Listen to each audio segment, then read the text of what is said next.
মানবতাবিরোধী অপরাধে অভিযুক্ত শেখ হাসিনার বিরুদ্ধে মামলার রায়ের পেরিয়েছে কয়েকদিন। আপামর ছাত্র জনতার পাশাপাশি রায়কে স্বাগত জানিয়েছে রাজনৈতিক দলগুলো।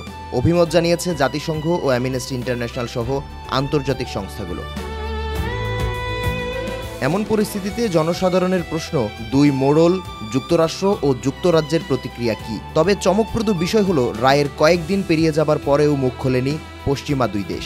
এক প্রকার কুলু পেটেছে ইউএস স্টেট ডিপার্টমেন্ট ও ইউকের ফরেন মিনিস্ট্রি, আর নিশ্চুপ থাকাকে বড় বার্তা হিসেবে মনে করছেন বিশ্লেষকরা। 1998 সালে মৃত্যুদণ্ডের সাজা বাতিল করে যুক্তরাজ্য।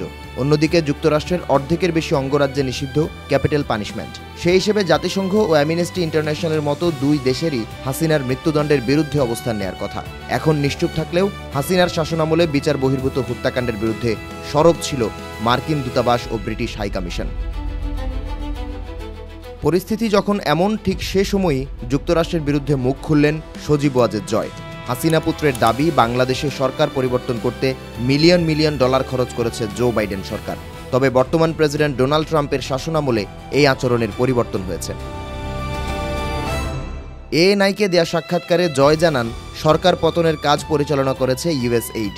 বছরের শুরুতে ক্ষমতা গ্রহণের পরই এমন তথ্য দিয়েছিলেন খোদ মার্কিন প্রেসিডেন্ট। 15 বছরের শাসনামলে যুক্তরাষ্ট্রের পক্ষ থেকে হাসিনা কোনো হুমকি পেয়েছিলেন কিনা এমন প্রশ্নের জবাবে জয় জানান, হুমকি নয়, বরং একমাত্র দেশ হিসেবে যুক্তরাষ্ট্র 2024 সালের নির্বাচন ঘিরে সমালোচনা করেছিল।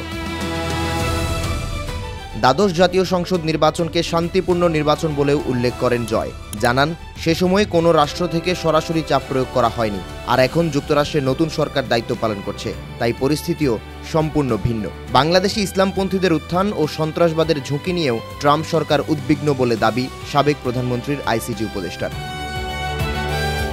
হাসিনাকে আশ্রয় দেওয়ায় ভারতের প্রতি কৃতজ্ঞতা পুনর্ব্যক্ত করেছেন জয়। জানান, ভারত তার মায়ের জীবন বাঁচিয়েছে। বর্তমানে হাসিনার দেশে ফেরার সম্ভাবনার প্রশ্নে হাসিনা পুত্র বলেন, বিচারের আগেই 17 জন বিচারককে বরখাস্ত করেছে অন্তর্বর্তী সরকার। এছাড়াও আদালত কার্যক্রম থেকে নিষিদ্ধ করা হয়েছে শেখ হাসিনার আইনজীবীদের।